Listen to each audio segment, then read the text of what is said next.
Hello viewers, আমরা আগের ভিডিওতে দেখেছিলাম ব্যাকগ্রাউন্ড রিমুভের বেসিক লেভেল থেকে শুরু করে অ্যাডভান্স লেভেলের কিছু কাজ। তার ওই ধারাবাহিকতায় আজকে আমরা দেখব হেয়ার মাস্কিং। তো আসলে হেয়ার মাস্কিং বলতে আমরা বোঝাচ্ছি চুলের ব্যাকগ্রাউন্ড রিমুভ করাকে। আসলে চুলের ব্যাকগ্রাউন্ড কিভাবে রিমুভ করবেন, ব্যাকগ্রাউন্ড রিমুভের এটি একটি অ্যাডভান্স লেভেলের কাজ। তো ব্যাকগ্রাউন্ড রিমুভকে আমরা ইংরেজিতে বলি হেয়ার মাস্কিং। তো আসলে হেয়ার মাস্কিং এর প্রচুর ডিমান্ড রয়েছে অনলাইন সেক্টরে। আমি আজকে আপনাদের দেখাবো কিভাবে চুলের ব্যাকগ্রাউন্ড রিমুভ করতে হয়। তো আমরা বেসিক্যালি ব্যাকগ্রাউন্ড রিমুভ বেশ কয়েকটি মেথড অবলম্বন করে করতে পারি, কিন্তু আমরা যদি আজকের এই ভিডিওটির কথা চিন্তা করি বা আজকে যে ইমেজটির মাধ্যমে আমি ব্যাকগ্রাউন্ড রিমুভ করে দেখাবো সেটি মূলত সব থেকে আলাদা। এর কারণ হচ্ছে আমরা যখন ব্যাকগ্রাউন্ড রিমুভ করি তখন কিন্তু আমরা পেইন্ট টুলস ইউজ করে ব্যাকগ্রাউন্ড রিমুভ করি, কিন্তু আমরা আজকে যে ইমেজটির মাধ্যমে দেখাবো মানে হেয়ার মাস্কিং যে করতে হয় সেটি কিন্তু বেসিক্যালি পেইন্ট টুলস ইউজ করে করা সম্ভব নয়। এর কারণ হচ্ছে আমরা যখন হেয়ার মাস্কিং মানে চুলের ব্যাকগ্রাউন্ড রিমুভ করব তখন কিন্তু দেখুন, আমরা আপনারা ইমেজটিতে দেখতে পাচ্ছেন চুলগুলো একটা উড়ন্ত মুভমেন্টে আছে, তার মানে চুলগুলো বাতাসে উড়াচ্ছে। তো এরকম পিকচারে যখন আপনারা ব্যাকগ্রাউন্ড রিমুভ করতে যাবেন তখন আসলে পেইন্ট টুলস কোনোভাবেও ইউজ করা সম্ভব না। তাহলে আমরা কিভাবে এই ইমেজের ব্যাকগ্রাউন্ড রিমুভ করব, আজকের ভিডিওটিতে মূলত আমি সেটি দেখাবো আপনাদেরকে। তো আমি ফাইল থেকে ইমেজটিকে ওপেন করে নিলাম। এরপরে আমি রেক্টেঙ্গল টুলস থেকে একটা ব্ল্যাঙ্ক লেয়ার দিয়ে দিলাম নিচে। ব্ল্যাঙ্ক লেয়ারটাকে আমি ফিল কালার দিয়ে দিলাম হোয়াইট। ওকে, হোয়াইট কালার দিয়ে দিলাম। এখান থেকে হোয়াইট সিলেক্ট করে দিলাম,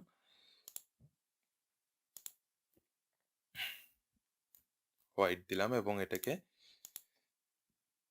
আমি ক্রস করে দিলাম।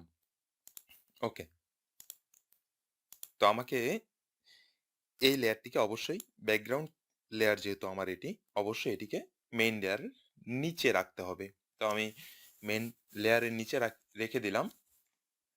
তো এরপরে যেটি কাজ সেটি হচ্ছে হেয়ার মাস্কিং এর কাজ যখন আমরা করব তখন অবশ্যই আমাদের মাথায় রাখতে হবে আমরা এখানে পেইন্ট টুলস বা অন্য কোনো মেথড অবলম্বন করে হেয়ার মাস্কিং এর কাজ করতে পারবো না। তো এর জন্য অবশ্যই আমাদেরকে কুইক সিলেকশন টুলস ব্যবহার করতে হবে। তো আমরা কুইক সিলেকশন টুলস সিলেক্ট করে নিলাম। তো এর আগে মনে রাখতে হবে যখন আপনারা হেয়ার মাস্কিং এর কাজ করবেন যতটুকু অংশ পেইন্ট টুলস এর মাধ্যমে রিমুভ করা সম্ভব, পেইন্ট টুলস এর মাধ্যমে যতটুকু অংশ ভালো অংশ সিলেক্ট করা সম্ভব আপনারা সেই অংশটুকু অবশ্যই পেইন্ট টুলস এর মাধ্যমে সিলেক্ট করে নেবেন।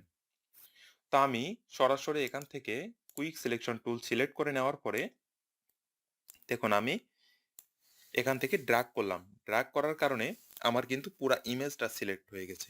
তো এখান থেকে অবশ্যই লেফট ব্র্যাকেট চেপে আমাকে সাইজটাকে কমিয়ে নিতে হবে। এরপরে আমি কিবোর্ড থেকে অল্টার প্রেস করে দেখুন, অল্টার প্রেস করলে এখানে মাইনাস আসতেছে। তো অল্টার প্রেস করে আমাকে প্রপারলি সিলেক্ট করে নিতে হবে। ও সরি, আমার এই যে দেখুন আমি কুইক সিলেকশন টুল সিলেক্ট করে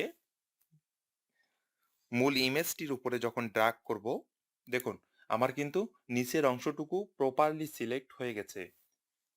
তো এরপরে যেটি করতে হবে আমাকে চুলের অংশটুকু সেম ভাবে সিলেক্ট করতে হবে। তো এর আগে আরেকটি কথা বলে রাখি, এখানে দেখুন উপরের দিকে যদি আমরা লক্ষ্য করি এখানে কিন্তু কিছু ব্ল্যাঙ্ক অংশ দেখতে পাচ্ছি, মানে চুলের ব্যাকগ্রাউন্ডের কালারটা দেখা যাচ্ছে। তো আমাদেরকে সবসময় মনে রাখতে হবে আমরা বাড়তি অংশটাকে নিব না, যতটুকু ভালো অংশ আছে চুলের আমরা শুধু সেই অংশটুকুকে সিলেক্ট করে নিব কুইক সিলেকশন টুলসের মাধ্যমে।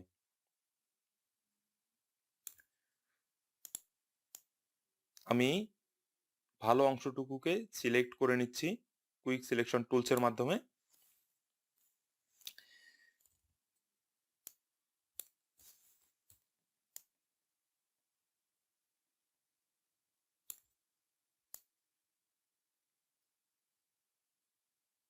বাড়তি অংশটা আপনারা কখনোই একবারে সিলেক্ট করার চেষ্টা করবেন না। এর কারণ হচ্ছে আমরা যখন বাড়তি অংশটাকে সিলেক্ট করে নেব, তখন কাজের ক্ষেত্রে আমাদের ইমেজের কোয়ালিটিটি খুব খারাপ হয়ে যাবে। এর জন্য যে অংশটুকু প্রপারলি ভালো, আমরা শুধুমাত্র প্রপারলি সেই অংশটুকুকে সিলেক্ট করে নেব। তো এই অংশটুকু সিলেক্ট করে নেওয়ার পরে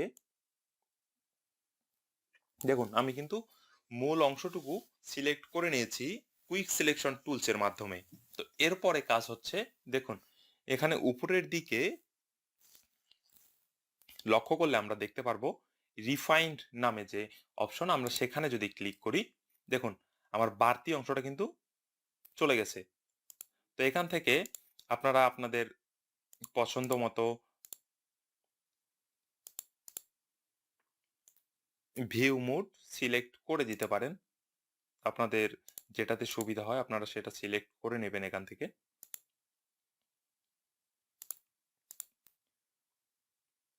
তো আমি এইটি দিয়ে দিলাম এখান থেকে। এখান থেকে দেওয়ার পরে আমাকে এই সাইজটি কমিয়ে নিতে হবে।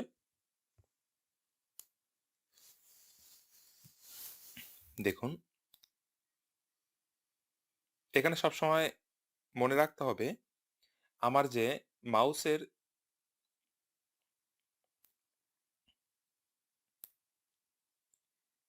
ভালো অংশের উপরে যেন কোনোভাবেও আমার মাউস ড্রাগ করতে না হয়। কারণ হচ্ছে ভালো অংশের উপরে আমরা যখন মাউস ড্রাগ করব তখন কিন্তু মূল ইমেজের কোয়ালিটি খুব খারাপ হয়ে যাবে। তো আমরা সবসময় চেষ্টা করব যতটুকু সম্ভব আমরা শুধুমাত্র বাইরের দিকের মাউস ড্রাগ করব। দেখুন আমার কিন্তু অনেকাংশে চুলের ব্যাকগ্রাউন্ড রিমুভ হয়ে গেছে। তো আমি এভাবে করে আমি যখন ওকে সিলেক্ট করব, দেখুন এই অংশটা হচ্ছে আমার সিলেক্ট হয়ে গেছে। তো এখন যেটি করতে হবে, কন্ট্রোল শিফট কিবোর্ড থেকে কন্ট্রোল শিফট আই প্রেস করে সিলেকশনটাকে ইনভার্স করে দিতে হবে। ইনভার্স করে দেওয়ার পরে আমরা যখন কিবোর্ড থেকে কন্ট্রোল এক্স প্রেস করব, তখন দেখুন আমার কিন্তু ব্যাকগ্রাউন্ড রিমুভ হয়ে গেছে। আমি যদি এখন নিচের ব্ল্যাঙ্ক লেয়ারটিকে বন্ধ করে দেই, তাহলেই দেখতে পারবো আমার ব্যাকগ্রাউন্ড রিমুভ হয়ে গেছে। আমি চাইলে এখান থেকে ডাবল প্রেস করে আমি এখান থেকে কালার ওভারলে থেকে যে কোনো কালার চেঞ্জ করে দিতে পারি।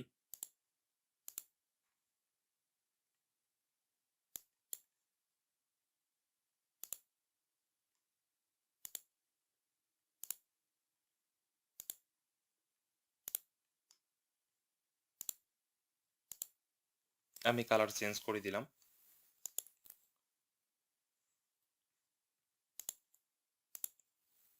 তো আপনারা যখন ক্লায়েন্টের কাছ থেকে এ ধরনের হেয়ার মাস্কিং এর কাজ নেবেন, তখন অবশ্যই একটা বিষয় মাথায় রাখবেন। নর্মালি যখন আমরা ব্যাকগ্রাউন্ড রিমুভের কাজ করে থাকি, কোনো প্রোডাক্ট বা কোনো ইমেজের নর্মাল কোনো ইমেজ,